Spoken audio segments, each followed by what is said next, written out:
Howdy, welcome to Texas A&M Campus Earth Month for 2023, the virtual version, obviously. I'm really happy that you're here with us today.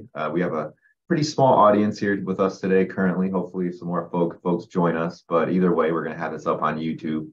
So lots of folks are going to be able to see this at the end of the day. We're going to be talking about culture and climate. And when we mention climate, we're kind of talking about like the environmental climate and how to talk about it. Two of our sustainability interns, Adia and Phuong, are going to be here to lead us on this talk. Before we get to that, let me just go over a couple ground rules that I have. So first, if you're watching this on Zoom, so what I would suggest that you do is put your screen in side-by-side mode. You'll be able to see the presenter and the PowerPoint at the same time. The live transcript is turned on if you would like to see that.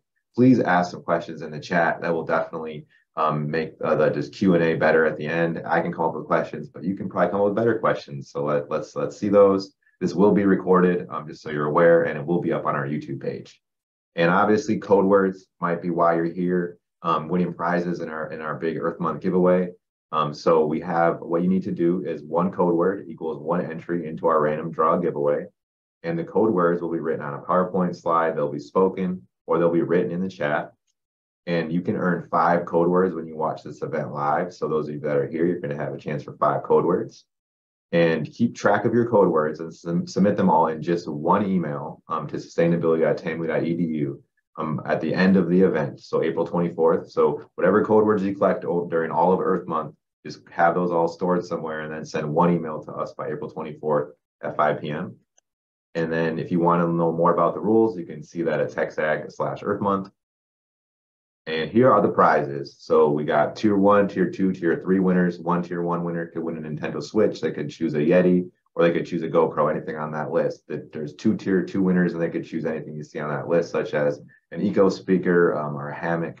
And then there's going to be 5 tier 3 winners. And you can see there probably the one that people are really excited about is that Earth Squishmallow. So I got a couple Squishmallows myself and I also love them. So hopefully you can add that to your collection. And you can even double up here. So prizes from us and through Maroon Base. So if you have that app, go ahead and log yourself in. And then the last thing here is that this is a sustainable event. We have our office actually certifies events that are happening on campus, virtual or in person. This event is at the champion level. If you're interested, here's a QR code. There's also a link there that you can go to if you want to do that for your own organization. All right, so without further ado, I'm going to pass it over to Adia and Phuong, and they're going to take it away.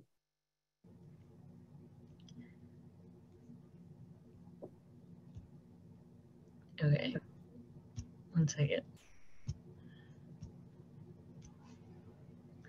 Okay, howdy everybody. My name is Adia Kshatriya. Howdy, my name is Phuong. Today we're going to be talking about how culture impacts views on climate change and as well as how to talk about it. Okay, so just a general overview for our talk today. We're going to be discussing how culture affects our views on climate change, the role of misinformation in media, as well as how to have productive conversations about climate change. Climate change is an especially hot topic right now, and many people are divided over it. There seems to be a constant flow of information and opinions, and it's hard to tell who to believe. Despite the scientific consensus behind climate change, surveys show that only slightly over half of Americans believe global warming, if it is happening, is caused by human activities, and a third believe that it is due to natural causes. While there are many discussions on it, this presentation will not focus on the science behind climate change, but rather the cultural, political, and social components behind the climate change debate. Okay, so what does culture have to do with climate? There are 3 main things we're going to be talking about today. Those are cognitive filters, cultural bias, and political polarization. Even when looking at the seemingly objective facts of climate change, culture plays a much bigger role than people realize. Everybody looks at the world through cognitive filters. We filter all of the information we're given through our own worldviews and ideologies to decide if what we are hearing is viable. Our cognitive filters reflect our culture and identity, and we check our worldviews and ideologies against those of whom we agree belong to the same groups as us, whether those be cultural or political. People tend to gravitate towards opinions of those who we identify with, usually without even realizing it. A great example of these cultural biases is Yale University's idea of global warming's 6 Americas. The Yale PCC has been conducting a continued segmentation analysis of American beliefs on climate change since 2008 and has divided the population into 6 groups: the alarmed, the concerned, the cautious, disengaged, doubtful, and the dismissive. The alarmed are the most worried about climate change and see it as an extreme personal threat. This group tends to be moderate to liberal Democrats, middle-aged women, college-educated, upper income, and hold strong egalitarian values, favoring government intervention. The concerned also believe climate change is happening, although they see it as less of a personal threat.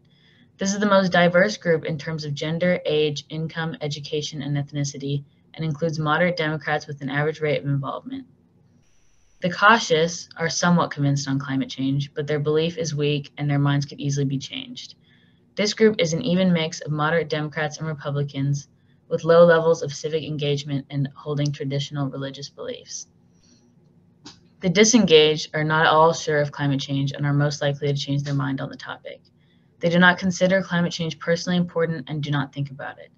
This group tends to be moderate Democrats or those who are politically inactive.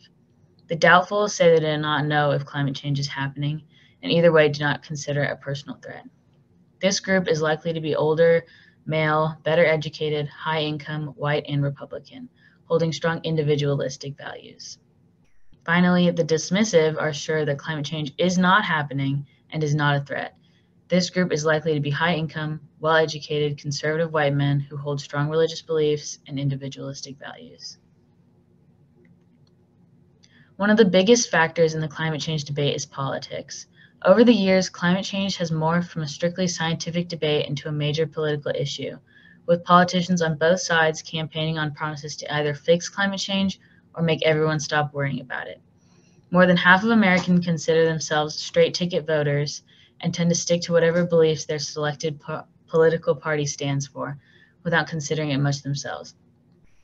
People tend to almost look up to politicians to know what they should believe, what they should care about, and what they should be worried about. On both sides of the aisle, there are extremist politicians who either claim that climate change is a hoax that was invented to steal jobs, or that climate change is an inevitable disaster that's going to kill everybody on Earth. This rise in political extremism over the last couple of years has split the climate change debate into 2 polarizing sides, when in reality it is much more nuanced. A large contributing factor to the political polarization of the climate change issue is the spread of misinformation about climate change. There are many motives for people to spread information about climate change, whether that be vested interest in fossil fuel companies or political gains. And in this digital age, it can be even harder to know if what you're hearing is true. Here are some characteristics of science denial and the tactics used to make false claims seem totally valid and believable. The 5 general tactics are conspiracy, selectivity, also known as cherry picking, fake experts, impossible expectations, and general fallacies of logic. Fake experts is simply presenting an unqualified person or institution as a source of credible information. For example, saying a retired physicist argues against the climate consensus, claiming the current weather change is just a natural occurrence. Logical fallacies are the most broad, as they are simply arguments where the conclusion does not logically follow the argument.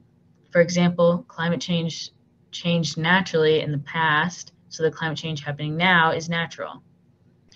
Impossible expectations is simply just demanding 100% confirmation on something, which is generally never possible, as you cannot be 100% sure of anything, especially in the scientific community. Cherry picking is a very common tactic used by politicians and scientists. It involves picking one data point to use to quote-unquote confirm your data while ignoring the larger data set that usually contradicts your point. Finally, conspiracy theories are probably the most well-known of these tactics. Essentially, they're a theory that explains an event or set of circumstances as the result of a secret ploy by a usually powerful conspirator. These tactics are employed in such a way that they are hard to even notice, making them perfect for spreading misinformation and arguing against scientific data. These tactics are used frequently. As you can see here, former President Donald Trump said, "The concept of global warming was created by and for the Chinese in order to make U.S. manufacturing non-competitive." This is a great example of a conspiracy theory, as Donald Trump is saying that this higher power, the Chinese government, created this false concept of global warming in order to harm America by making our manufacturing less competitive. This is misinformation. Global warming is a scientific concept and not a ploy by the Chinese government. In this tweet from Greta Thunberg, she says, a top climate scientist is warning that climate change will wipe out all of humanity unless we stop using fossil fuels over the next 5 years. This is a vast oversimplification and misrepresentation of climate data and can lead to increased polarization and fear in the community, as anyone would be scared hearing that climate change will wipe out all of humanity. Sean Hannity, American talk show host and political commentator, says, Congresswoman Ocasio-Cortez tonight is also out there promoting her radical green agenda and using this summer's heat, imagine that, heat in summer, as evidence of climate change. You can't make this up. It may get cold in August, who knows? Wow, weather changes, I'm shocked. This is another example of oversimplification as well as a logical fallacy. What he's essentially saying is that since weather changes every day, climate change is not real or not a problem. This is inaccurate as well. Yes, weather does change every day. Day-to-day weather is not altogether reflective of the larger climate, and the climate is changing. These misinformation tactics help people cement themselves in their belief and polarizes topics even further, especially when stuff like conspiracy theories come into play. And here is our code word for our presentation, cherry picking. So knowing that views on climate change are so heavily intertwined with a person's cultural identity and views, how can we have productive conversations about it? And pass it on to Phuong. Hi, everyone. Today, we're going to be talking about how we can have more productive conversations on climate change. First, we'll start off how we can have more compassionate conversations. A person's relationship with climate change can be stemmed from their political, social, cultural, and psychological background. It's important to lead with compassion when entering into a conversation about climate change because you don't know what someone's experiences entail. For example, communities that have built their entire economy on oil and gas can experience devastating results with the fluctuations of the industry. In the state of West Virginia, coal has been so interwoven within their society that this involves generations of coal miners, having a coal miner on their state flag and seeing coal trains, trucks, and ads outside and all over their TV and radio. Despite the industry's decline, West Virginia was slow to diversify their energy infrastructure, which has led to job loss and experiencing poverty. West Virginia is the fourth poorest state in the nation. The media has painted a picture of this community as being avid climate deniers, but for these citizens, they depend on coal for their economy as this has been so embedded within their society. So you can imagine how difficult it must be for a community that depended on coal for generations to put food on the table into considering a transition out of it, or make decisions that threaten their state economy. This is an example of how fluctuations of the oil and gas industry disproportionately affect different communities. I was also inspired by a few scientists that are experienced in delivering the message of climate change to mainly conservative audiences. In an interview with climate scientist, science communicator, and professor at Texas Tech University, Katherine Hayhoe shares her ability to relate with the audience. She is a devout Christian and shares some examples that may spark that shared relatability. These examples play on elements of patriotism and ways that Christianity and believing in climate change can go together. So some of these examples that she shares are Fort Hood, being the biggest Army base in the US, saved taxpayers $150 million by signing a contract for solar and wind energy. Another is at least 6 US cities are 100% renewable energy, including Georgetown, Texas. The Kentucky Coal Museum covered their roof with 80 solar panels because the technology saved the organization money. And taking action against climate change is much easier to do with a community. So churches make great communities for composting and starting a light bulb initiative, which, if you guys don't know, is helping senior citizens that may have incandescent light bulbs and switching them out for LED bulbs instead. And it's much cheaper to install solar panels on church roofs than individual homes. Another scientist, David Suzuki, engages the audience through appealing to humanity and relates to the audience by noting that every human being requires clean air, water, and land. Yeah. So talking about climate change, the goal of scientific language is to be concise and straightforward to avoid any misunderstanding in communication. However, there is a gap of understanding this terminology as it may conflict with the general public's colloquial and use and interpretation of shared words. For example, the use of the words positive and negative can be understood as good or bad to the general public, but as scientific terms, this doesn't have to necessarily be good or bad. A positive trend in temperature is actually a rise in temperature, which is not a good thing. Negative emissions is actually a good thing and refers to the removal of carbon dioxide from the air or CO2 removal. Use of the term natural implies that it is coming from the earth without human intervention. However, use of this word has become broad and non-specific. In a study done by Yale University that interviewed a few hundred people, they asked if they knew the difference between natural and methane gas. Most people answered that natural was good and clean and methane was bad and pollutive. Natural gas is made up of many different compounds, and methane basically makes up natural gas. Speaking about natural disasters can be a bit tricky, but events that we categorize as natural, such as torrential rains, powerful hurricanes that lead to severe flooding, extreme heat and drought that exacerbate wildfires, are not entirely natural. The disruption in climate and placing buildings in vulnerable locations are actually humans creating unnatural disasters, or can be called human-caused climate disruption. It is also important to be mindful of the language surrounding the topic of climate change, as certain words may frame someone's perception of climate change. Words such as regulate, restrict, control, cut, or tax may trigger a conservative audience and may create disengagement. Words that imply hope and optimism that can be utilized instead include innovation, entrepreneurship, ingenuity, market-based, or competing in the global clean energy race.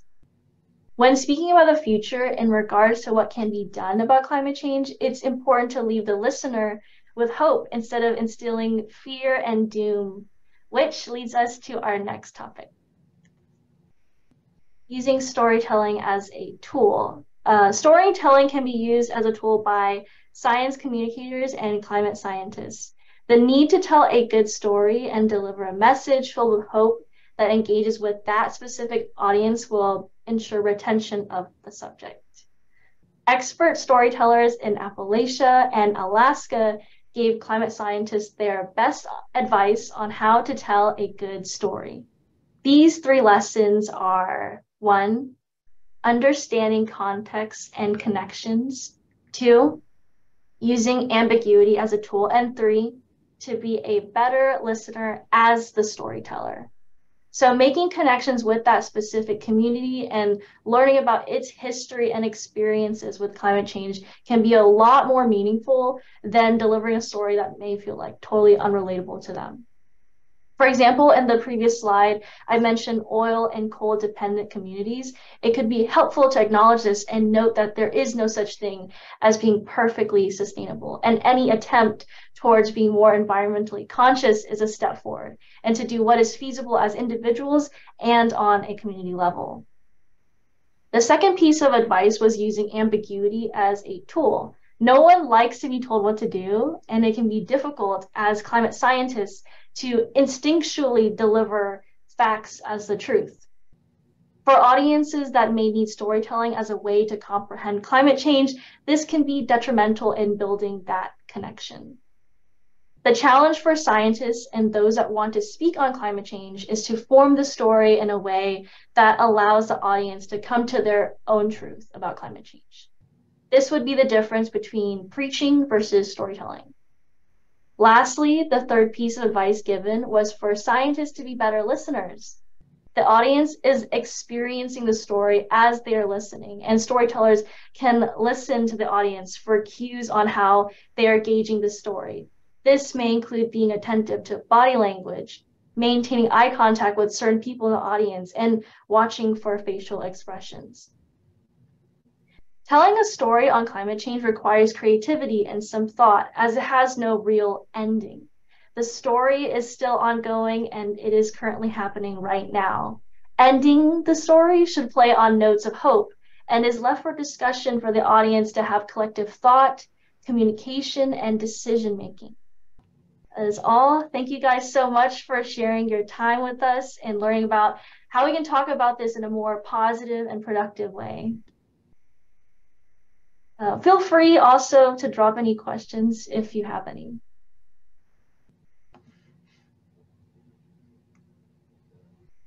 All right. Thank you, Adia. Thank you, Phuong. Great job. I learned a lot. It was really interesting presentation. Now is the time. If anyone in our audience has any questions, you could definitely go ahead and ask your questions. Oh, and I'm about to drop these code words here in the chat for all of y'all. If you're still here, here's the rest of those code words. So those are the 5 that you can grab. So if y'all don't have any questions, I have a couple I could ask. So one thing that I was kind of thinking about as you were talking about your presentation is you talked a lot about polarization. And I think like from people that are typically, interested in sustainability, when you showed those three tweets or like the 3 messages where you had, the Fox News host, Sean Hannity, you had, former President Donald Trump, and then you also had Greta Thunberg. And I think what I want to like ask you about a little bit is I think people that are probably engaged in this conversation, they probably already have some pretty strong opinions about what Sean Hannity had to say, what Donald Trump had to say about climate change. And like, I think from like this point of view, you could, see how that was, really strong misinformation. But I don't think we often maybe think in the other direction, how you had brought up how Greta in that tweet, she went to a really far extreme there. And that's also a version of polarization as well.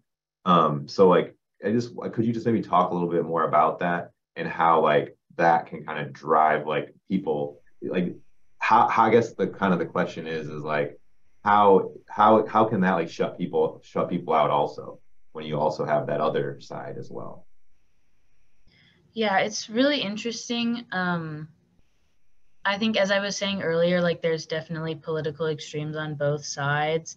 And I don't think people consider when they're looking at it from one side, they notice the extremity on the other side. Like, if we're saying like conservative versus liberal side, like you notice when a conservative politician or something is saying something extreme, but you don't really think about it from the other side because you're so wrapped up in it. So it's definitely important to consider like taking everything that you hear and like kind of looking at it, no matter who it's coming from, like looking at it more specifically to see if there's any misinformation in it.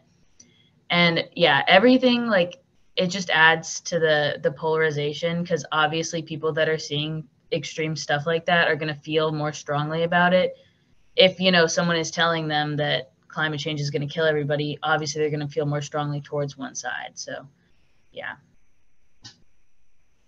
Phuong, did you want to add anything as well? I feel like you might want to maybe bring up, because you kind of talked about how we should lead with hope. Maybe how could that be a different alternative? Yeah, so I was referencing Katharine Hayhoe, and she's really experienced in talking to conservative audiences, like being invited to talk to like people in the oil and gas industry, Christian colleges and churches, and water management facilities. And she has a very beautiful way of having that shared relatability. And she makes it very important clear that when we talk about the future, I think when you want to create motivation and inspire people, it's much more effective to leave people with hope rather than fear, and instilling fear of like, the earth will be on fire and that humans will go extinct. It can be almost hopeless that, well, what's the point of trying if that's the case, if that's the ultimate truth? So I think that's all I have to share. Yeah, and it kind of seems like when you're using fear, it's like you are speaking to your particular audience, and that probably works to motivate your particular audience, but it is gonna probably go to the opposite direction for the other side of that kind of equation. So it's like, but if you use hope, maybe you're not going to inspire everyone on the other side, but you would actually have a chance to get someone to be like, oh, maybe think about this a little bit differently. So I think it's not really a question, it was just kind of a comment. So let me see if I have any other questions here. Like, I guess this is like, do we need to agree on all issues to mitigate climate change? Like, do we have to agree on all issues? Do we have to agree? I think the ultimate thing that you have to agree on is just simply willingness to learn and accepting that it's real. And from there, you are open to many conversations that can come your way. Cool. Jack, it sounded like you might have wanted to. Yeah, I have one question. Sorry, it's kind of loud in my background, but I know y'all talked about at the beginning the different types of individuals that like the skeptics and the deniers and the people who it's like a critical thing for them. But I was just wondering if y'all could comment on individuals who do accept climate change as a scientific theory, but say that they don't care because it's something that's an issue, but that like I know one person who said before, like, I believe in climate change, but I think humanity is smart enough that when it gets to that point where it's an issue, we'll figure it out then, and we don't have to worry about it now, because if we did, then that would hurt like our economy. You always hear that. But so do you have any like ideas or comments on how you could approach people with that ideology? Yeah, it's really interesting because I feel like a lot of people have that belief, and the problem is that climate change, it is happening now, but we're really not going to see the effects of it for another couple of years, and we have to take action now or else they're going to get so much worse. So people don't realize now that it's a problem because like it's not happening to them now, but down the line, obviously natural disasters are going to get much worse. The temperatures are going to go up, sea level rise, all of that stuff. It's just a really slow, like almost delayed reaction. So it can definitely be hard to get people to like realize and want to take action now. Honestly, just explaining to them that it is a delayed thing. And one thing a lot of people talk about is just asking them like, what's the worst, like, yes, it's going to decrease our economy. Like, you basically just have to invest in the future, and like it might dip our economy now, but like the benefit overall, we've been seeing like how solar and wind energy and stuff like that are overall like cheaper energy, stuff like that. So maybe just explaining it to them in like more of an investment way could help them like grasp more how it would be helpful for us to care about it now.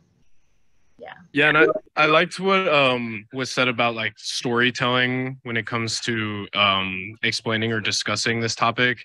And I just was kind of thinking like with those types of individuals, like you kind of have to try and get them to empathize with individuals, because I feel like a lot of people they don't understand like they don't understand a problem until it actually affects them directly. Yeah. And so if you can tap into their empathetic side, if they have one, then perhaps like you could get them on board. And then, yeah, and Jack, I think that's a good point. And I also just wanted to add, like, in this situation, in your like particular context, you mentioned someone who believes in the science, so they have the knowledge, but they just don't really care about it, right? So there's a lot of different reasons why they may not care. But I think like what you just said, like it's about self-interest. That person in particular probably isn't going to be driven by empathy, but they're going to be driven by their own self-interest. So they may not really think it's an issue because they haven't dealt with it themselves personally. But if they are talking about the economics, already natural disasters that are related and exacerbated by climate change. You could just look up, Hurricane Harvey and the economic impact of that. And every time we have one of these natural disasters, there's a major economic impact. Even things like the Ohio train derailment, that's not necessarily related directly to climate change, but the impacts of pollution of that environmental disaster, that incurred a really huge cost. And you have to clean up all of that waste as well. So when you think about investing into a sustainable future, maybe there are some upfront costs here and there, but what is going to be the economic cost if we continue to have increasing temperatures and increasing natural disasters? It's only going to get worse, and it's only going to throw our economy into more and more chaos. And you could even think about it like by transitioning to more electrification, like our vehicles as being electrified, that'll be more resilient, because right now we're dealing with a lot of oil and gas price fluctuations. You have, OPEC and Russia cutting millions of barrels a day. We know gas is a finite resource, so lots of price fluctuations. So you can have more resiliency, which actually is going to be better for your economy in the long run. So that could be an angle that you could take. And that's kind of where you kind of heard what Phuong said, what Adia said. It's like, what's your audience? What are they thinking about? Where are they at? And what would speak to them? And what you had said, it sounds like economics would probably speak to them the most. And Phuong, I don't know if you had more you wanted to say. I kind of jumped in, so please feel free to add anything you would like to add. So I think I might have went fast. So if anyone needs me to like re-explain or reshare anything, I can do that. And we are at our 1 o'clock cutoff, so I'm happy if anyone has any other questions, definitely you could ask real quick. I do want to, Marion, you did ask if this PowerPoint will be open for some people to see. And if you would email sustainability@tamu.edu, just let us know you'd like this PowerPoint. I will ask Adia and Phuong to make a PDF copy and send it to you, so you could check out the details later. And I guess the one final takeaway I would like to get across is, no matter how these conversations go, they're difficult. We have to have them. You may not be perfect, but if you're willing to have it, you are the perfect person to do it. We're all equipped to do it. All we have to do is talk about it. And sometimes we may not get everything we want to accomplish in that first convo. It may take more. We may not be able to convince people, but we can try. So that's definitely what I think that'll be the message of hope. And Adia and Phuong, do you want to say anything else before we go? Thank you guys for coming. Yes, for coming and listening to us. And yeah, I agree with what you were saying, Ben. Like it's important to talk about this kind of stuff. So thank you guys for coming. Yeah, awesome. Yeah, thanks for coming and staying. And then the last thing, we have another talk tomorrow at 10 a.m. We're going to be learning about bioremediation of agricultural soils. So I'm really excited about that as well. Learn a little more about fungi. That'll be a little primer. But yeah, cool. But thank you all. Good job, ladies. Excellent work. Thank you all for being here. Hope to see you tomorrow with some friends. Bye, all.